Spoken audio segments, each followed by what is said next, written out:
Hi there, welcome to our channel. In this video, I will show you how to monetize Instagram Reels. So for this, open the Instagram app and go to your profile.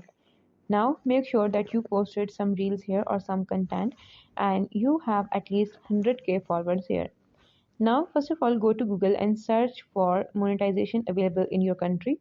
So if it is available, then click on three lines on the top right corner and from here scroll down and there we have account status option.